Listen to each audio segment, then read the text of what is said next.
Hello, my name is Omar and I'm one of Houston Youth Symphony's teachers, and I wanted to give you guys some tips on how to better prepare this excerpt. This was the Hill Country Suite excerpt for the String Orchestra audition. And firstly, I always recommend any excerpt you're playing for you to listen to the piece. It's always nice to know the context that the excerpt is in, and then what else is going on, and if you need to be listening to anything else. However, I tried listening for it or trying to find it on YouTube, and I couldn't really find a professional or like complete recording of the piece. So I found on sheetmusicplus.com, if you search the name of the piece as if you're going to buy it, they have samples, audio samples of the piece, and they have each movement, and they have the entire third movement. The excerpt starts about 1 minute and 30 seconds, so I think it's definitely super helpful for you to listen, maybe even before it starts, so you can get a little bit of an idea of what's going on.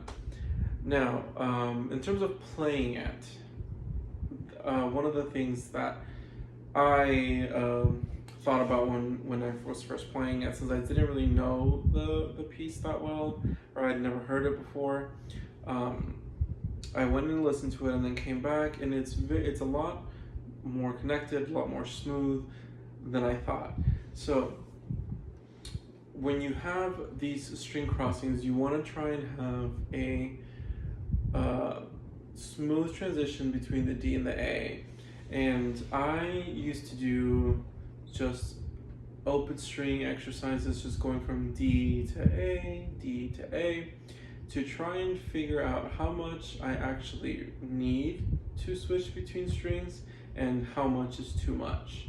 We don't need as much as we think we do when it comes to string crossings, right? A lot of times we use a big motion because that's what we were told, that our arm and our elbow should move like this when we're changing strings, but in reality that's not always the case. So for example, in this first measure, when we have, I personally was using a lot of open strings because that's what felt better to me. I didn't like going back and forth for for any time there was a D or an A to close it. I didn't like it personally. You do whatever your teacher tells you to do, if you have one. If not, you can try using open strings. I don't see an issue with it as long as you don't let these notes stand out.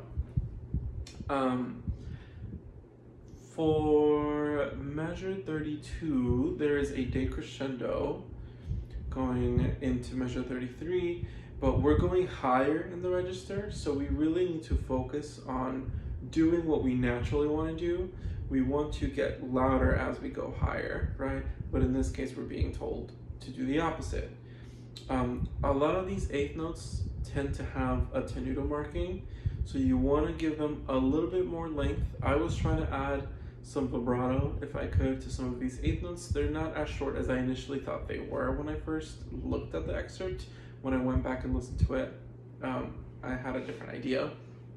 Now, measure 41, we do go into the C string, and in general, whenever we go down to the C string or the G string, I usually like to tell my students we should be using more weight into the string and less bow speed, right?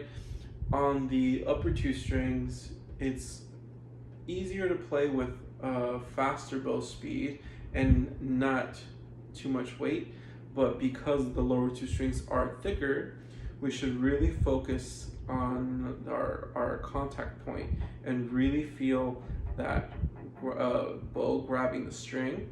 So we want to use a little bit more weight and think a little bit deeper into the string so that you get a nice clear sound like at 41, or even honestly from the previous measure when you have the crescendo. If not, if you use too much bow, the chances of you getting unclear sound, I think, is higher. In general, whenever you do have these 16th note, this 8th note, 16th note rhythm, try and subdivide in your head these 8th notes. I sometimes caught myself playing them a little too fast. So I try and be thinking the 16th note, just thinking 1 E and a 2 E and a 1 E and a 2 E and a as you're playing, to make sure that you're not either speeding them up, playing them too fast, or not playing them fast enough. In terms of practice, I think the tempo I was attempting to play right now, because it says 82 to 86, I did 84. This was the performance at tempo. I personally would suggest 60. I know it might seem a little on the slow side. Let's play 60.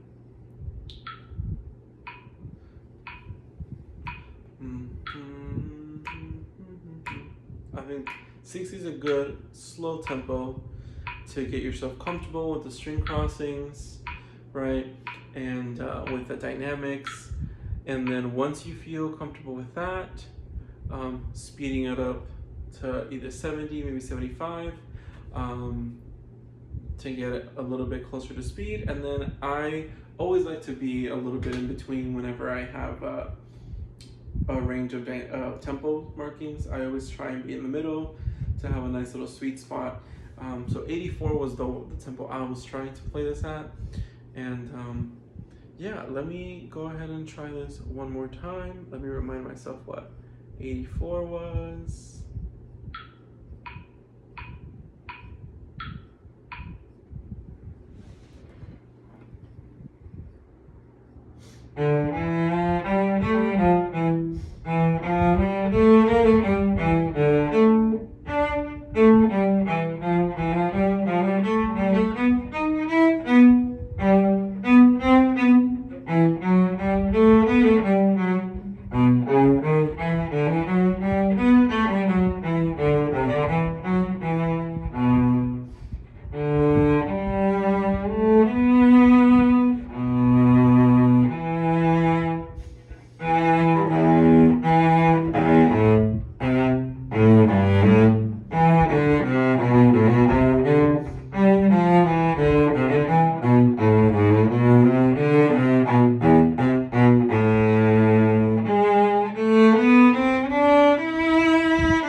And one last thing, for those last three fermatas and the last two measures, the ritardando, there's no really right way to play this without knowing what your conductor is going to want to do. So just make sure you pay attention and see their motions and how long they want you to hold each note. I can't really tell you that for sure, but I don't think there's a necessarily right or wrong way to do those for this audition. But I hope this was at least a little helpful and you could take one or two things from this.